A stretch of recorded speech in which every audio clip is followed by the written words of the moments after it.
तो ये बिल्कुल होना चाहिए, इसमें दिक्कत क्या है? 139वां दिन है पद यात्रा का। प्रशांत किशोर का क्या अनुभव है? मेरा अनुभव ये है कि बिहार में जो स्थिति आंकड़ों में दिखता है, जो स्थिति हम लोग बाहर से देखते समझते हैं, जमीनी हकीकत उससे कहीं ज्यादा भयावह है। आंकड़ों में भी बिहार देश का सबसे गरीब और पिछड़ा दिखता है। आंकड़ों में भी विकास के ज्यादातर पैमानों पर बिहार 28वें नंबर पर है। लेकिन जब आप नीचे जमीन पर जाते हैं तो उसका जो ह्यूमन एस्पेक्ट है वो दिखता है, जो आंकड़ों के मुकाबले कहीं ज्यादा भयावह है। जब मैं पैदल चलता हूं और मेरे साथ 50-100 लड़के आगे दौड़ते हैं, छोटे बच्चे जो गांव में गाना सुनकर या पदयात्रा की कौतूहल में वो साथ में चलते हैं, तो मैं रोज अपने मन से भी कहता हूँ, आधे से ज्यादा बच्चे ऐसे होते हैं जिनके शरीर पर कपड़ा तक नहीं होता है, शुद्ध कपड़ा नहीं होता है। ज्यादातर बच्चे ऐसे हैं जो बिहार में हवाई चप्पल नहीं पहनते हैं। मतलब वो ये चीजें आपको आंकड़े में नहीं दिखेगी। आंकड़े में ये नहीं दिखता है कि कितने बच्चे ऐसे हैं जो हवाई चप्पल भी नहीं अफोर्ड कर सकते हैं। जो लड़के दौड़ते हैं, चलते हैं, बूढ़े हैं, महिलाएं हैं, आधे से ज्यादा लोगों के पैर में चप्पल तक नहीं है। जो बच्चे मिलते हैं, मेरे से बात करता हूं मैं पूछता हूं किस क्लास में पढ़ते हो, तो मेरा अनुमान होता है ये तीसरे का बच्चा है, चौथे का बच्चा है। वो बताता है कि 7वें में 8वें में पढ़ता हूँ। उसकी जो हाइट है, उसका जो कुपोषण है वो इतना ज्यादा है कि 7वें 8वें में पढ़ने वाला बच्चा आपको ऐसे दिखता है जो तीसरे चौथे क्लास में पढ़ता है। तो आंकड़ों में ये देखना कि कुपोषण कितना है, और जब आप उन बच्चों से मिलते हैं तो आपको दिखता है कि इसका कितना बड़ा ह्यूमन टोल है, कितनी जिंदगियां इससे तबाह हो रही हैं। आप बिहार में बच्चियों की हाइट देखिए, वो एकदम छोटी है। ये कुपोषण है। हम लोगों ने पंजाब में काम किया है, तमिलनाडु में काम किया है। जो बच्चियों की एवरेज हाइट है वो मुझे लगता है बिहार में 1.5, 2, 3 इंच से कम है। और वो सीधा दिखाता है कि उनको जब वो बढ़ रहे होते हैं, बच्चे से आप बड़े हो रहे होते हैं, आपको भरपेट भोजन ही नहीं मिला, आपको प्रोटीन मिला नहीं, आपके हड्डियों का ग्रोथ हुआ नहीं, आपके शरीर का पूरा विकास हुआ नहीं। ये बहुत बड़ी त्रासदी है। ये अनुभव है। आपने जो यह पदयात्रा निकाला है, कहीं विधानसभा चुनाव को लेकर मजबूती तो नहीं कर रहे हो ना?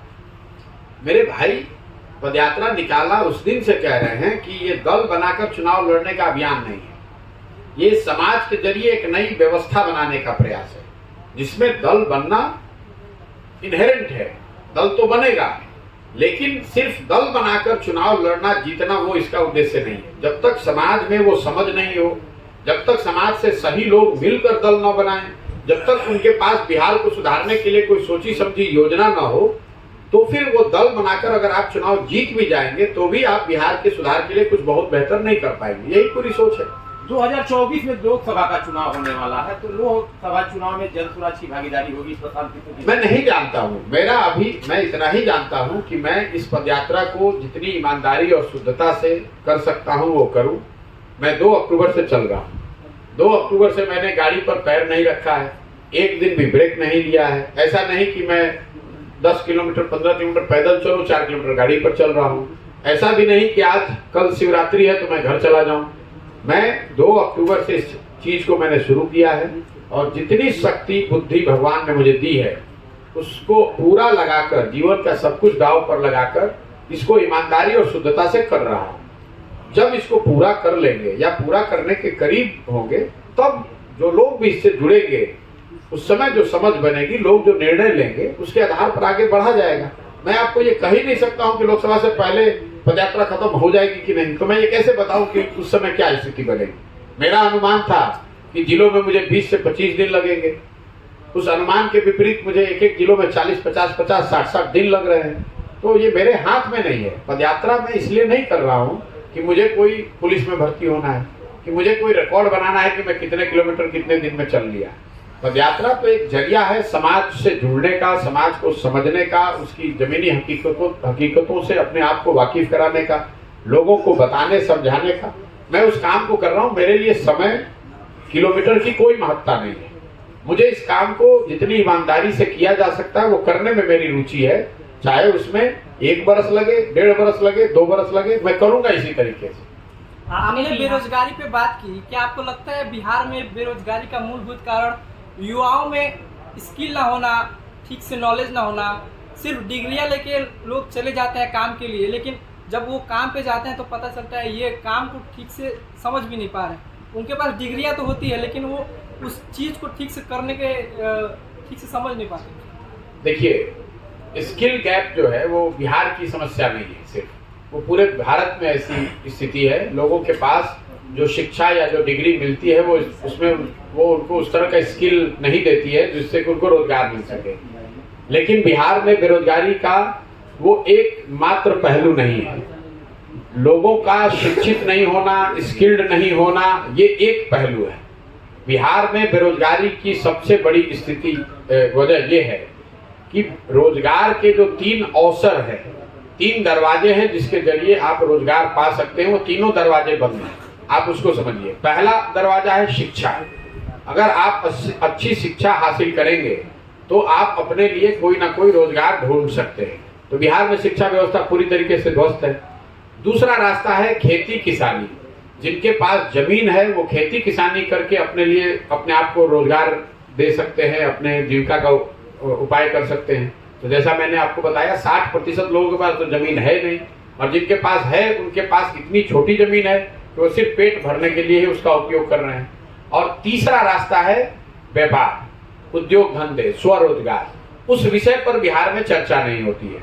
जब हम लोग यहाँ उद्योग धंधे और स्वरोजगार की बात करते हैं तो ज्यादातर हम लोग की समझ ये है कि यहाँ चीनी फैक्ट्री नहीं है, चॉकलेट का फैक्ट्री नहीं है, चक्का मिल नहीं चल रहा है। वो तो एक बहुत छोटा पहलू है। फैक्ट्रियों का न होना एक पहलू है। बिहार में लोग बेरोजगार इसलिए हैं कि शिक्षा और जमीन के साथ साथ उनके पास पूंजी नहीं है। बिहार में जो पूंजी है वो है ही नहीं, तो आप रोजगार करेंगे कैसे? आपने कहा स्किल की बात। मान लीजिए कि आप हजाम हैं, आपको बाल काटने का हुनर है, आपके पास स्किल है, तो अगर आपके पास 2 लाख रुपए की सुविधा हो, लोन हो, तो आप एक सैलून खोलकर आप स्वरोजगार कर सकते हैं, 4 लोगों को रोजगार दे सकते हैं। लेकिन अगर वो 2 लाख रुपए आपके पास नहीं है तो आप दिल्ली में या पटना में जाकर किसी सैलून में बाल काटेंगे मजदूर के तौर पर। अब आप ये समझिए कि बिहार में पूंजी है क्यों नहीं। कई लोग बताते हैं कि यहाँ लॉ एंड ऑर्डर का इशू है, कोई बताता है खनिज संपदा नहीं है, कोई कहता है समंदर नहीं है। इन बातों का कोई मतलब ही नहीं है। बिहार में पूंजी इसलिए नहीं है कि यहाँ पर जो पूंजी जहाँ से आती है, पूंजी आती है बैंकों से। पूरे देश में पूंजी कहाँ से आता है? जो पैसा हम और आप बैंकों में जमा करते हैं, बैंक उसी का एक बड़ा हिस्सा आपको हमको लोन के तौर पर देता है, ऋण के तौर पर देता है। देश में इसको नापने का एक पैमाना है जिसको कहते हैं क्रेडिट डिपॉजिट रेशियो। मतलब कितना पैसा आपने बैंकों में जमा किया और बैंकों ने उसके एवज में कितना पैसा आपको ऋण दिया। देश में ये औसत है 70%। मतलब अगर देश के लोगों ने बैंकों में 100 रुपया जमा किया तो बैंकों ने 70 रुपया ऋण के तौर पर लोगों को, समाज को वापस दिया, ताकि आप घर बना सकें, गाड़ी खरीद सकें, रोजगार धंधा कर सकें, यूट्यूब चैनल चला सकें। बिहार में ये औसत आज है 40%। लालू जी के जमाने में ये गिर कर हो गया था 23.7% 2004-05 वित्तीय वर्ष में। ये आरबीआई का रिपोर्ट है, आपको कोई बताएगा नहीं। बिहार में इसकी कोई चर्चा करता नहीं है क्योंकि ज्यादातर लोगों को इसकी समझ नहीं है। अब वो लालू, जब 1990 में लालू जी मुख्यमंत्री बने तो क्रेडिट डिपॉजिट रेशियो था बिहार में 38.8%। वो लालू जी के 15 साल के शासनकाल में गिरकर हो गया 23.7%, और नीतीश जी के 17 साल के शासनकाल में बढ़कर वापस हुआ है 40%। इसका खामियाजा क्या होता है आप उसको समझिए। पिछले साल बिहार में बिहार की गरीब जनता ने बैंकों में जमा किया 4,21,000 करोड़ रुपया। कुल पैसा हम लोगों ने जमा किया कितना? 4,21,000 करोड़ रुपया। तो क्रेडिट डिपॉजिट रेशियो जो 70% राष्ट्रीय औसत है, उसके हिसाब से बिहार में लोगों को स्वरोजगार के लिए, घर बनाने के लिए, गाड़ी खरीदने के लिए, उद्योग धंधों के लिए 2,80,000 करोड़ रुपया ऋण के तौर पर मिलना चाहिए था। लेकिन चूंकि क्रेडिट डिपॉजिट रेशियो है 40%, तो मिला कितना? 1,61,000 करोड़ रुपया। बाकी पैसा कहाँ गया? बाकी पैसा बैंकों ने उन राज्यों में ट्रांसफर कर दिए जहां पर उद्योग धंधे लग रहे हैं, जिसको आप और हम अग्रणी राज्य मानते हैं। कर्नाटक में, तमिलनाडु में, गुजरात में, महाराष्ट्र में, तेलंगाना में, आंध्र प्रदेश में क्रेडिट डिपॉजिट रेशियो 90 से ज्यादा है। मतलब वहां के लोग अगर 100 रुपया बैंक में जमा कर रहे हैं तो लोगों को 90 रुपया ऋण के तौर पर मिल रहा है। अब इसका असर क्या हुआ है बिहार में, मैं आपको वो बता देता हूँ। आप पत्रकार हैं, कभी कोई नेता मिल जाए तो उससे पूछिएगा। 1990 से लेकर पिछले वित्तीय वर्ष तक 2021-22 तक बिहार से बैंकों ने 26,35,000 करोड़ रुपया 26,35,000 करोड़ रुपया बिहार के लोगों का बैंकों में जमा किया हुआ, इसको ट्रांसफर कर दिया दूसरे राज्यों में। तो मेरे भाई जब इतने, और पिछले 32 वर्ष में बिहार सरकार का बजट भी इतना नहीं है 26 लाख करोड़ रुपया। आप जरा अंदाजा लगाइए, ये 26 लाख करोड़ रुपया अगर बिहार के लोगों को ऋण के तौर पर मिलता तो कितने लोगों ने घर बनाया होता, कितने लोगों ने गाड़ियां खरीदी होती, कितने लोगों ने अपने कृषि को उन्नत बनाया होता, कितने लोग